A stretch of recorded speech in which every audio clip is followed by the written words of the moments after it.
timer de 23 minutos. Good afternoon, Breno. 23 minutos, iniciando agora. Olá, atrizes, atores, atuantes e curiosos da internet. Eu sou o Breno Rossi e esse é mais um episódio muito especial do Pode Atuar, o seu podcast favorito, pelo menos eu espero. Então já deixa o seu like aqui pra estar me ajudando. Clica no botão hypar, tá bom? E nos siga nas redes sociais, tanto os perfis do Pode Atuar quanto os meus. Eu vou ficar muito agradecido. Meus lindos, seguinte, mais um episódio aqui de Atorturado. Eu tava pensando muito sobre o que eu poderia conversar essa semana com vocês. E aí, como o universo ele é engraçado, né? Peraí que eu tô sentindo um espacinho aqui, uma falta de um negócio pra ficar mais interessante. Pera aí, vamos deixar aqui pra ficar uma coisa bonita. Parecer que teve uma fotografia que pensou 2 semanas pra deixar aqui bonitinho o cenário. Aqui até uma latinha da Meta, que eles poderiam super estar patrocinando, mas não estão. Mas vamos lá, eu tava refletindo, eu falei, o que eu posso falar sobre, no Atorturado dessa semana? E aí ontem, à tarde, eu comecei a bater um incrível papo com uma das minhas melhores amigas, Gabriele, que vocês já conhecem, não é a Gabi a Gabs do Pod, é uma outra Gabriele, que mora em Ribeirão Preto, já citei ela algumas vezes aqui. E ela é uma atriz que mora em Ribeirão Preto, olha só quem diria, e a gente começou a conversar sobre como que o teatro musical ele tá furando uma bolha e ele tá ganhando muito público nas redes sociais, né? E praticamente sobre por que tudo isso aconteceu. E aí, lidando, né, costurando com esse fato do teatro musical estar ganhando esse espaço, a gente lida com a situação atual do jovem no Brasil atualmente. A gente liga este fato com o fato da gente não ter mais projetos que foquem no público jovem aqui no Brasil. E a gente também lida com o fato de a gente não ter só essa falta de pessoas colocando esse tipo de projeto aqui no Brasil, como tanto mundialmente quanto a utilização das redes sociais e como as redes sociais movem o jovem na atualidade. Hoje vai ser um papo bem cabeça, mas eu resolvi falar sobre isso com vocês hoje porque é uma coisa que eu sempre comentei muito aqui no Pod, e agora tá ganhando meio que isso tá ganhando muito espaço na internet e essa narrativa inteira também. Então, se preparem, tá? Porque hoje eu vou hablar e eu vou tentar criar uma linha cronológica com tudo isso pra vocês, como eu fiz com a Gabi ontem. E a gente começa com o seguinte: o teatro musical, ele sempre foi um espaço muito nichado, um mercado muito nichado, principalmente em São Paulo e Rio, que são as grandes capitais que se concentram o mercado do teatro musical. E aí, eu acredito que essa bolha começou a ser furada com o Wicked, né, por conta do lançamento do filme, que as pessoas se interessaram com a história, conheceram e ficaram interessadas para saber um pouco mais sobre o funcionamento, né, como que aquilo que eu vi no cinema se espelha no teatro, até porque muita gente não tem acesso ao teatro musical. Então, a gente pôde perceber que esse momento que o Wicked está tendo aqui em São Paulo, a gente está tendo um acréscimo muito grande de público, inclusive muita gente que nunca foi no teatro musical, acha que pode cantar e tal, e aí deu toda aquela treta, todo aquele fuzuê na internet de várias pessoas falando sobre isso, inclusive o Felipe Neto, e isso já é um resquício de as pessoas estão consumindo mais esse tipo de produto, e vem por conta dessa bolha sendo furada por conta do filme de Wicked. E junto com isso, né, a gente começou a ter uma crescente em Wicked em si, e agora isso tá chegando muito em Meninas Malvadas, que é um novo musical, e eu acho que o segundo maior musical que tá em cartaz em São Paulo nesse momento. E, assim, as atrizes estão ganhando vários seguidores nas redes sociais, os vídeos, as músicas estão viralizando bastante, e aí a gente começou a perceber, conversando, que, na verdade, não só conversando, mas eu não sei se vocês têm essa visão. É uma coisa que eu venho escutando muito no meio dos atores que eu convivo, como o teatro ele tá ganhando muita visibilidade, voltando, né, a ser relevante nesses últimos tempos. E por que que isso aconteceu? Eu não sei se isso é muito claro para vocês que talvez não convivam nesse meio e tem só o Pode Atuar como esse acesso à informação. O teatro ele vem ganhando muita força desde o pós-pandemia, porque durante o período de pandemia, o único jeito que a gente tinha de consumo de arte era midiático. Então era a sua televisão, era o seu tablet, o seu computador e o seu celular, ou seja, internet, né, a tela em si, ali a tela fria. E desde quando a gente começou a sair da pandemia, as pessoas estão com mais vontade de ir ao teatro justamente para sentir mais esse lado humano. E junto com a evolução da inteligência artificial, que vem crescendo muito nesses últimos 5 anos, isso é uma tendência que tende a piorar num sentido positivo, né? Que as pessoas vão querer começar a procurar esse lado do humano, porque vai estar tão robotizado, tão tecnológico, que as pessoas vão querer sentir falta disso. E tudo é cíclico, vocês podem perceber, todos os nossos mercados são cíclicos. Tanto que até um comentário que não tem nada a ver com, não tem muito a ver no caso com isso, mas eu acho legal pontuar, é que dizem que vai chegar num momento, daqui provavelmente uns 10 anos, é o que falam, que a TV vai voltar a se tornar o foco principal de consumo. Por quê? Porque as pessoas vão cansar de terem acesso, tipo, a toda a escolha que elas têm. Não sei como que isso vai evoluir para chegar nisso de volta, para as pessoas falarem, nossa, eu não tô afim de pensar. Talvez será que seja por esse pensamento triste, mas as pessoas vão começar a perder isso de, pô, eu tenho acesso a tudo aqui, eu vou escolher o que eu quero ver, e elas vão querer voltar para aquilo de, tipo, alguém escolheu por mim. Ou, tipo, tem uma grade, eu sou obrigado a assistir isso nessa ordem, e aí eu vejo o que eu vou querer ver, o que eu não vou querer ver. Então dizem que a TV pode voltar, sim, a ser um grande meio de comunicação, no caso, o principal meio de comunicação nesse sentido de entretenimento no futuro. Mas, enfim, é só um comentário que eu queria dizer pra vocês. Aí, voltando nessa questão. E aí, Meninas Malvadas tá ganhando muito esse lado, junto com o Wicked, enfim, o teatro musical em si ganhando essa visibilidade. Isso vem muito por conta dos jovens brasileiros. E por que que isso tá acontecendo, né? Que a gente já vai para esse segundo tópico, que é o jovem brasileiro não tem mais consumo próprio de entretenimento. O que é muito triste. Nós que fomos o público que a gente veio crescendo com o tempo, a gente no passado tinha acesso a conteúdos brasileiros feito para faixa etária específica. Então a gente teve Carrossel, que fez muito sucesso, Chiquititas fez muito sucesso. Depois eu parei de acompanhar, mas acho que teve Cúmplices de um Resgate, acho que foi a terceira novela que também foi muito gigante. Depois o SBT mesmo, eles começaram a focar no público do infanto juvenil. E qual que é o problema disso? Quando a gente olha o mercado brasileiro de consumo de forma geral, a gente tem um mercado muito bem estipulado, não sei se é o termo certo, mas muito concreto do público infantil.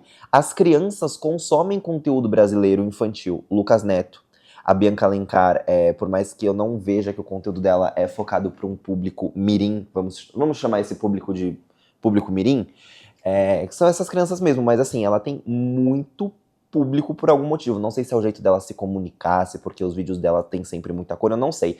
Mas assim, as crianças têm mercado aqui pro Brasil. As próprias novelas do SBT começaram a se voltar para esse público de umas crianças de 6, 7 anos. É desse público que eu tô falando. Essas crianças têm um mercado muito concreto e elas têm o que consumir tanto nacional quanto internacionalmente. Mas principalmente estou falando do mercado daqui. O público adulto, a gente pega ali essa faixa etária dos 30 anos, também tem um mercado muito concreto. A gente pode colocar como exemplo mesmo a própria Bom Dia Verônica, uma série da Netflix brasileira, né, nacional, gigantesca, e é uma série super pesada, porque eu sei que mexe com arma e tal, eu nunca assisti, mas eu sei que é uma série muito boa. E isso é só, eu acho que o nosso grande exemplo, como todas as novelas da Globo e de outras emissoras também que tem esse foco pro público a partir dos 30, né? Então é 30 mais. 30, 40, 50, 70, enfim, assim por diante. Todos os conteúdos feitos pro Globoplay, que eu acho que hoje em dia é nosso maior streaming nacional para pessoas a partir de 30 anos. Não que a gente não possa ver, mas o foco é esse tipo de público. Quando a gente pensa nessa faixa etária das pessoas de, vamos botar aí uns 12 anos até os seus 27, a gente não tem um mercado de consumo aqui no Brasil. Você não tem. São pouquíssimos projetos que têm um enfoque para as pessoas dessa faixa etária. Tudo bem que é uma faixa etária bem abrangente, né? Mas assim, vamos colocar uma média ali de pessoas de 20 anos? 18, que seja, de 18 a 20 anos? Não tem.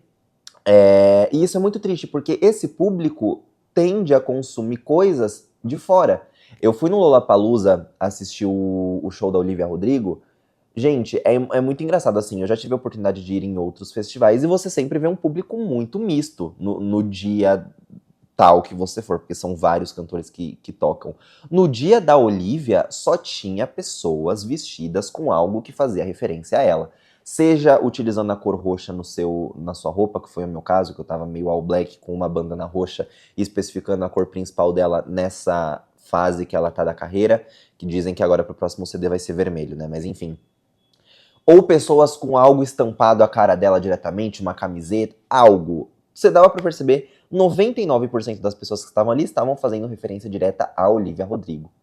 E tipo assim, é uma menina que tem a faixa etária ali dos 22 anos, ela conversa com esse público, o que eu até fiquei um pouco em choque, porque tinha criança ali de 10, 11 anos chorando, falando ele não me traiu, mas ele é um traidor. Eu peguei minha carteira de motorista semana passada. Que lugar é esse, que universo é esse que essa criança está vivendo pra se identificar com uma querida falando que o namorado traiu ela, que tirou a carteira de motorista, que ela teve um déjà vu, que quando o namorado dela beijar a menina vai estar sentindo a boca dela. Como que a criança está se identificando com isso? Eu genuinamente fiquei com essa dúvida, queria até saber. Mas enfim, até gravei um vídeo falando por que eu acho que a Olivia Rodrigo é tão famosa, mas acabou dando aquela flopada, eu arquivei. Mas foi um vídeo que, modéstia à parte, eu fiquei muito orgulhoso de ter refletido sobre, mas isso também é papo para outro momento. E o público tende a assistir. E eu acho que existe essa falta de produções nacionais, porque, vamos dar o exemplo da Globo. Pô, o público jovem não vai consumir coisas aqui. Tanto que até pouco tempo atrás a gente tinha Malhação. Por mais que não se comunicava mais tanto com o jovem, porque eu acho que a Globo também tende a ser essa vibe meio Disney às vezes, que é vamos falar sobre o que a gente quer, mas tipo assim, a gente sabe os problemas dos jovens hoje em dia, mas a gente não quer abordar tudo porque a gente quer muito abordar aquela questão da família. Então, e o problema com o alcoolismo? Sim, as pessoas têm problema com o alcoolismo, mas o alcoolismo é retratado na televisão há 30 anos. O jovem hoje em dia tem problemas que são muito mais sérios do que o alcoolismo, do que gravidez na adolescência, que é importante falar sobre, sim, mas não só sobre isso. Dessas últimas 4 novelas aí da Globo, quantas teve retratando gravidez na adolescência? Quanto teve abordando homofobia? Vocês entendem que não é uma temática que fecha muito bem? E aí a gente acaba tendo essa falta. E eu sinto que as emissoras têm isso, não só as emissoras como os próprios streamings, de esse público vai consumir coisa internacional, não vai consumir, então a gente não vai fazer. Eu acho sim que esse pensamento não está totalmente errado. Só que eu acho que também é uma questão da roda girar. Porque assim, eu sou uma criança que eu cresci com conteúdo nacional. Eu fui uma criança que eu cresci, de certa forma, ouvindo de pessoas da minha família que o cinema nacional não era bom. Ok. Só que eu também fui uma criança que cresci assistindo Carrossel. Se tivessem conteúdos que fossem crescendo junto comigo, eu hoje seria uma pessoa que não teria problema nenhum em consumir projetos do audiovisual brasileiro. Eu, como ator, Breno, eu consumo, mas eu entendo que eu sou uma parcela muito baixa, talvez uma porcentagem muito, muito, muito menor do que eu penso em relação ao público geral. Os meus amigos que cresceram comigo não consomem conteúdo brasileiro hoje em dia. Muito porque não tem, e os poucos que tem, eles não fazem questão de assistir porque eles entram nessa roda gigante que é passado pra gente. Mas se as emissoras tivessem esse cuidado em querer trazer e fazer com que esse público tá crescendo, vamos pegar esse público? Isso já seria uma outra realidade pra gente. E tem até estudos que comprovam, já entrando até nessa questão das redes sociais, que os grandes criadores de tendência é este exato público que eu comentei, dos 12 aos seus 27 anos. Porque assim, se vocês veem o que os nossos pais, você pode refletir aí na tua casa, o que os nossos irmãos mais velhos, que eu não sei a faixa etária aí de idade do teu irmão, da tua irmã, se você tiver, dos seus pais, dos seus primos, dos seus tios e dos seus avós, eles consomem um conteúdo uma grande parcela desse conteúdo são vídeos que vêm baseado em trends que as pessoas da nossa idade criaram. Porque as pessoas da nossa idade trabalham melhor as redes sociais. Nossos pais consomem, entende? A gente tende a criar e as pessoas da faixa etária dos nossos pais, dos nossos avós, tendem a copiar isso. Eles entendem o que está sendo criado e eles transformam para eles. Existem grandes estudos que falam sobre isso. E eu acho que faz muito sentido. O que é uma grande hipocrisia, porque esse público não tem esse consumo. E a gente tem um mercado muito bom. Esse próprio exemplo da Olivia Rodrigo, a quantidade de gente que essa menina juntou, como que não tem um público? Esse público tem, esse público apenas não está acostumado, e aí entra nessa, porque as marcas não querem, não querem investir nisso. Aí a gente entra nessa parte da criação de conteúdo que eu acho muito importante. Primeiro que é um outro dado que eu, como criador, já faz muito parte do meu dia a dia, mas eu não sei se vocês, como público geral, sabem, mas eu descobri com a minha amiga Gabi ontem, que não é todo mundo que sabe disso, que é como as redes sociais, elas moldam o estilo de consumo que as pessoas vão ter. Se a gente pega 3 anos atrás, o estilo do TikTok era o quê? Vídeos curtos. O Instagram ainda é assim, é assim hoje em dia. Tanto que faz pouquíssimo tempo que o Instagram liberou a ferramenta de você postar vídeo de 1 minuto e meio, de até 1 minuto e meio, né? Mas até, sei lá, 4 meses atrás no Instagram você só podia publicar vídeos de até 1 minuto. Ou seja, ele quer um consumo de vídeos rápidos. E o TikTok, há 3 anos atrás, ele era assim também. Só que a estratégia do TikTok era outra, era o seguinte, eu acredito que era o pensamento deles. A gente quer competir primeiro contra as outras redes sociais, Facebook, Instagram, Twitter e tal. Então, se a gente faz isso, de ter esses vídeos curtinhos, as pessoas vão ficar vendo uma coisinha, já passa para outro vídeo, já é um assunto completamente diferente. Isso prende o consumo dela, e ela vai ficar mais tempo no nosso aplicativo. E foi o que aconteceu. O TikTok ganhou destaque por conta disso. Chegou no momento que ele falou, ok, a gente já domina as redes sociais, mas a gente não quer dominar só o consumismo da rede social. A gente quer liderar o consumismo de entretenimento de forma geral. Como que a gente faz isso? A gente vai ter que bater então com as grandes empresas, como o YouTube e Netflix, os streamings, né, de forma geral, que são os lugares onde você tem vídeos longos. O YouTube você normalmente vai pegar para assistir vídeos a partir de 3 minutos, 5 minutos, 10 minutos, 20. Um vídeo da Kéfera era 13, entende? Netflix, você vai assistir um filme, 2 horas, 1h30. Você vai assistir uma série, cada episódio mínimo de meia hora. 25 minutos às vezes, se for uma coisa bem específica. Mas o consumo é muito diferente de um vídeo de 15, 20 segundos. Então o que eles falaram? A gente precisa fazer com que as pessoas queiram entrar na nossa plataforma para assistir vídeos longos. Como que a gente faz isso? Baseado nos criadores de conteúdo. Como que a gente faz os criadores de conteúdo quererem parar de gravar vídeos curtos e começarem a produzir vídeos longos?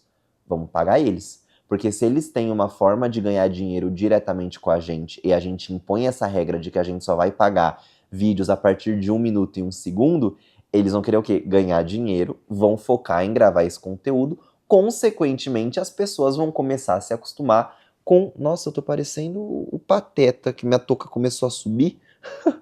Mas enfim, as pessoas vão começar a se acostumar com esse consumo de vídeos a partir de 1 minuto, e assim a gente vai ganhando e batendo de frente contra esses aplicativos de entretenimento, que é o que está acontecendo. Hoje em dia, a grande maioria dos meus vídeos que pegam mais visualizações são vídeos com mais de 3 minutos. Eu sempre foco ali em gravar vídeo de até 2 minutos e meio, que eu acho que pra mim é o bino da fola, entendeu? É tipo assim, não é um vídeo tão curto, de 30 segundos de 1 minuto, não que um vídeo de 1 minuto seja curto, mas enfim, mas não é 10 minutos.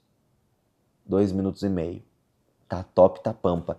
E aí, isso é porque a rede social quer que você consuma esse tipo de vídeo pra ela lucrar mais.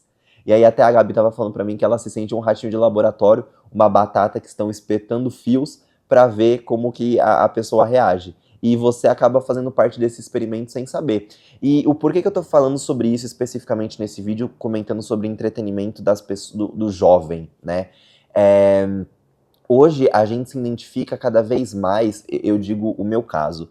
Eu sempre fui uma pessoa que me identifiquei e, obviamente, o seu estilo de consumo de conteúdo vai se basear em identificação. Isso não tem como você fugir. Você vai assistir um vídeo de carro porque você gosta de carro. Você vai ver um vídeo de Barbie porque você gosta de Barbie. Você vai ver um vídeo de cozinha porque você gosta de cozinha. Consequentemente, se você gosta daquilo, você se identifica com aquilo de alguma forma. Ou porque você gosta de comer, ou porque você gosta de cozinhar. Isso pra tudo. Você só vai consumir coisas que você se identifica. Isso é um segredo muito bom já pra criação de conteúdo. E isso é uma coisa que eu tento colocar nos meus vídeos todos os dias. O que eu quero comunicar? O que eu mais gosto de falar sobre? pra mim é nostalgia. Eu amo falar sobre as séries da Disney dos anos 2000, os desenhos que eu assistia quando eu era pequeno, tanto que eu tenho grandes coleções de personagens que eu assistia nesses desenhos. Mas enfim, voltando pra linha de raciocínio, que eu acabei de perder. Vocês me dão um desconto? Deixa eu lembrar.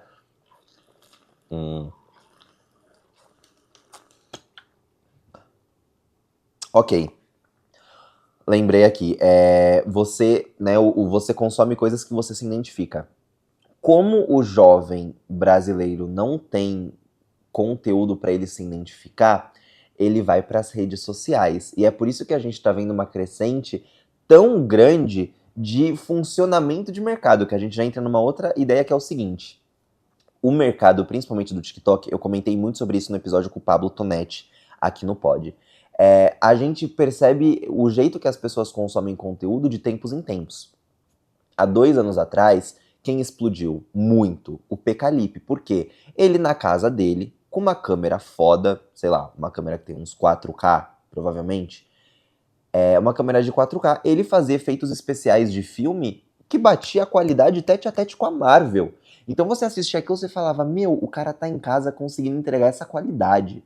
Então o que mais chamava atenção era isso, as pessoas em casa fazendo conteúdos de grande qualidade. Hoje em dia, temos a Liz Macedo que prova o exato contrário, que é o que mais as pessoas estão consumindo são as pessoas que sentam na frente do celular e falam com a câmera, com o mínimo de edição possível. Por quê? Porque isso está gerando mais a identificação das pessoas. Você se sente que você está numa call com o seu amigo, que você está conversando sobre as coisas que vocês gostam. Você está vendo a vida da Liz Macedo e por mais que ela seja milionária, pelo que eu fiquei sabendo, que eu não consumo muito conteúdo da querida, eu sei mais por eu estar no mercado do que por ser um consumidor.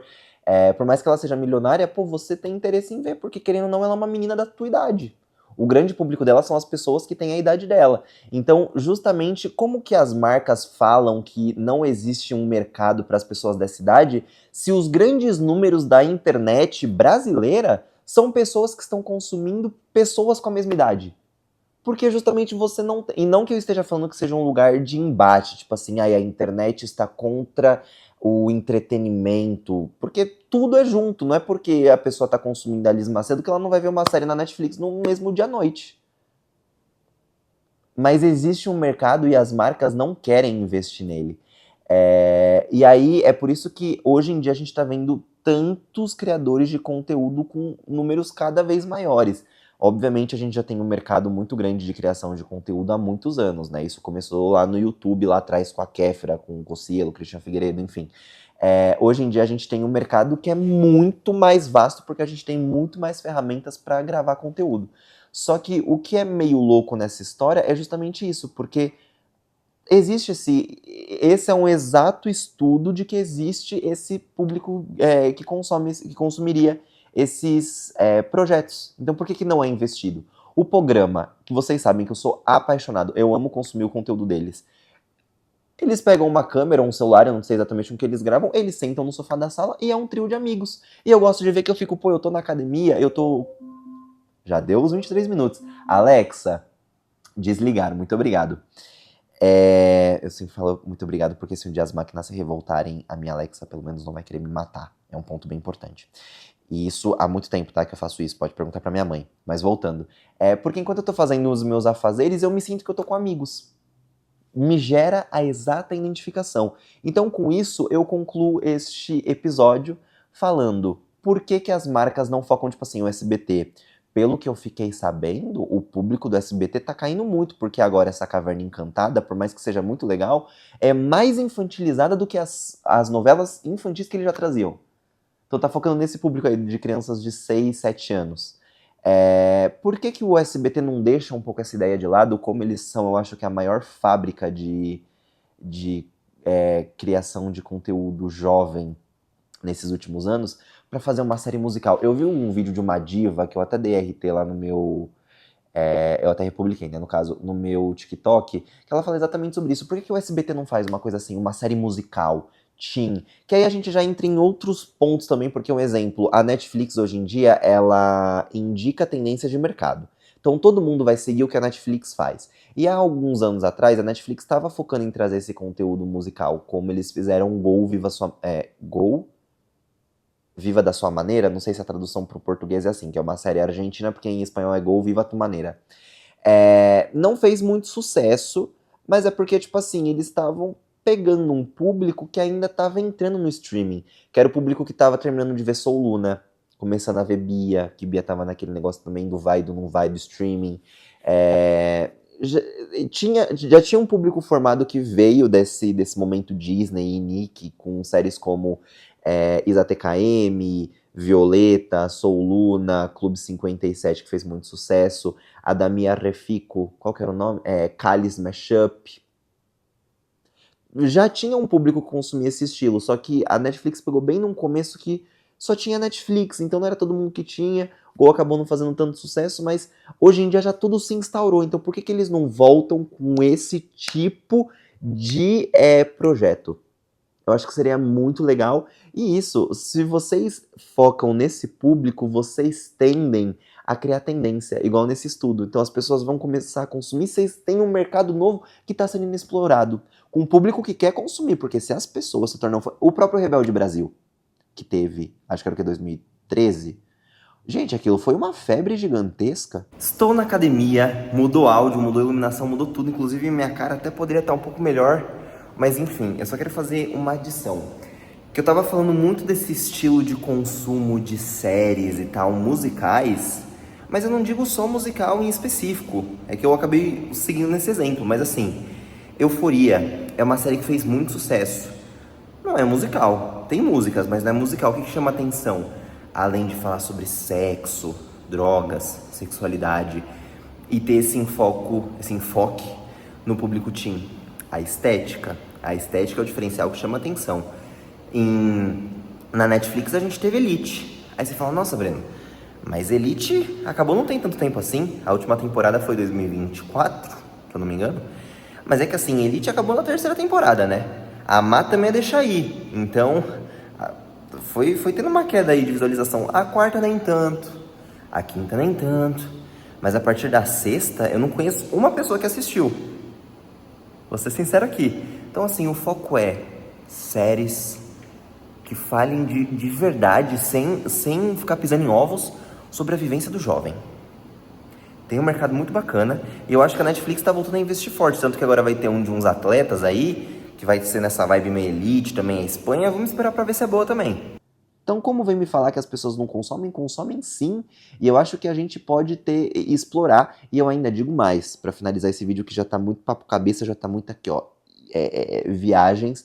Eu acho que o que pode acontecer é as marcas não quererem investir nesse estilo de mercado, e tudo que eu tô falando aqui é uma simples ideia, né, que eu estou dando a minha opinião de que existe público para isso, um público que vai ter que ser acostumado, porque não vai ser um primeiro projeto que vão fazer que vai dar super certo, é isso. Pode ser que aconteça, pode ser que não. As chances de acontecer de uma série brasileira teen musical, vamos jogar assim, fazer sucesso de primeira são bem difíceis.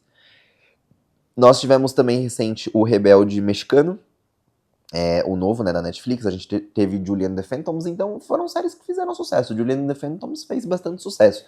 Mas enfim, eu tô falando aqui do Brasil. Pode ser que a primeira não faça tanto, a segunda também não. Mas se continuar investindo, o público vai entendendo, vai consumindo e a gente cria um mercado novo. Mas o que eu ia falar sobre isso? Duas coisas. A primeira, o que eu acho que pode acontecer? Eu acho que as marcas não vão querer investir nesse mercado. E aí eles vão querer começar a investir nesses novos jovens que estão conseguindo muito foco na internet, tipo o próprio programa. Pô, é um podcast de 1 hora que todo episódio tem praticamente 1 milhão de visualizações. Eu mesmo já revi vários episódios do programa várias e várias vezes. Aí o que as marcas vão fazer? Provavelmente eles vão dar oportunidade de algum desses criadores de conteúdo ir pra TV e fazer uma coisa nova, ou para um streaming, o que for, ou alguma dessas pessoas vai pegar, como tá recebendo muito dinheiro na internet, vai querer apostar em uma coisa artística assim, que vai dar muito certo. Tipo assim, imagina a Sofia Santino no canal dela, como ela já fez vários filmes de terror, de comédia, ela me pega pra fazer uma comédia romântica. Um filme de comédia romântica sério, que tem a comicidade deles, né, porque não pode perder esse feeling, esse negócio, mas ao mesmo tempo um filmezinho mesmo. Faz sucesso a Globo, a Netflix, alguém vai olhar e vai falar, pô, essa pessoa tem uma ideia bacana. Vamos tentar trazer ela aqui para investir, para ver o que acontece? Aí leva. Aí faz uma coisa também, eles vão ter que ter uma mente muito aberta de, sabemos que o que a gente tá fazendo não tá funcionando direito, vamos te dar aí toda a abertura que você quiser para você falar sobre o que você quiser. Aí vai pro streaming, aí faz sucesso. E aí começa, entendeu? Eu acho que é uma roda que pode girar. O meu foco, se eu estiver pensando assim, ó, se eu puder imaginar o melhor cenário da minha vida, pô, tô crescendo muito como criador de conteúdo, ao mesmo tempo que eu tô crescendo muito como ator, porque é uma carreira que eu também quero abrir um mercado novo aí, mas eu também não vou tá passando aqui pra vocês todos os meus segredos, né, todas as minhas ideias, mas tô abrindo um mercado novo, começa a ganhar muito dinheiro, uma vibe tipo Mr. Beast, assim. E aí eu falo, pô, eu vou querer produzir aqui meu filme, minha comédia romântica, para um público que eu acho que eu consigo chegar. Faço. Aí vem uma Globo, uma Netflix, um Disney Plus falar comigo e falar, vamos fazer isso aí junto? Vamos. Ou às vezes eu já vou estar tão grande, tipo assim, o Mr. Beast hoje em dia não precisa de nada disso. Tem até uma outra menina que foi citada no curso da Gabi de Greco e da Mica de Fuego, que é um novo ator. Elas dão um exemplo dessa menina, que eu acho que ela começou a gravar uma série pro TikTok, ou pro YouTube, alguma coisa assim. Explodiu. É uma menina, eu acho que é da Austrália. A Netflix viu, quis contratar a menina pra trazer essa ideia pro streaming como uma série, e a menina falou, não preciso, não quero. Vou lucrar mais continuando fazendo pra essa rede social que eu já tô fazendo, e não quis, não fechou. E é tipo assim, eu tenho um mercado meu próprio. Porque pode ser que eu faça isso no streaming, pode ser que eu faça isso no YouTube, comigo, com meu dinheiro investindo ali, e criando minhas histórias e conseguindo esse consumo de público. Não pode ser muito bacana? E aí, pra finalizar, que eu já falei, né, que hoje tá super, super viagens. A Gabi falou que essa questão também do teatro estar crescendo, pelo que eu entendi, pode também estar muito voltado com essa questão do jovem, do aumento do conservadorismo no jovem atual. Que a gente teve até um pouco disso sendo falado em adolescência, um pouco disso não, né? Toda a problemática da minissérie Adolescência da Netflix fala exatamente sobre o conservadorismo do machismo nos Estados Unidos. Mas enfim, aí esse aumento do teatro também pode ter um pouco a ver com isso, mas eu já entro em muitas questões sociais que eu não sei se eu já tenho estudo suficiente para passar para você a minha ideia. Então eu vou ficar mais no off. Mas planto a sementinha para você refletir sobre. Mas é isso, gente. Após um episódio razoavelmente grande, que eu não parei de falar em nenhum momento dele, fechamos mais um Atorturado. Espero que você que esteja em casa tenha gostado desse episódio. Não se esquece de curtir, como eu comentei, compartilhar para aquele seu amigo que está querendo ingressar aí na área da atuação e falar, pô, uma visão interessante que eu nunca pensei sobre. Comenta aqui se você gostaria de ver também alguma dessas séries, tipo, o que você gostaria de ver pensando num público da sua idade. Pô, Amor da Minha Vida, uma série da Bruna Marquezine, para um público mais 18, que é uma série fenomenal. Eu sei que foi renovada para uma segunda temporada, mas eu não tenho certeza se teve um público tão grande quanto poderia ter, porque o marketing do Disney Plus tá daquele jeito, né? A própria Dragon, que é uma série do Globoplay com dois convidados aqui do pod, que é o Cauã Martins e a Laura Luz, que também é focado para um público um pouco mais velho. Muito legal, não teve marketing. E é isso. Pelo menos a gente teve Beleza Fatal, só que Beleza Fatal acho que já entra pra esse público mais velho também, tá? Sendo bem sincero. A gente tá tendo essa novela agora do Disney, da Globo, que tem a Maísa e tal, que o pessoal tá falando que é bem pro público jovem, que também foi muito legal, tá com uma aceitação muito grande do público. Enfim, vamos pensar sobre isso, espero que as marcas aí comecem a investir, então me fala o que você gostaria de ver pra sua faixa etária. Tipo, eu gostaria de ver uma coisa meio para todos os garotos que já amei versão brasileira. Identificação. Entendeu? Pode ser muito legal. Mas é isso, a gente se vê semana que vem em mais um episódio muito especial do Pode Atuar.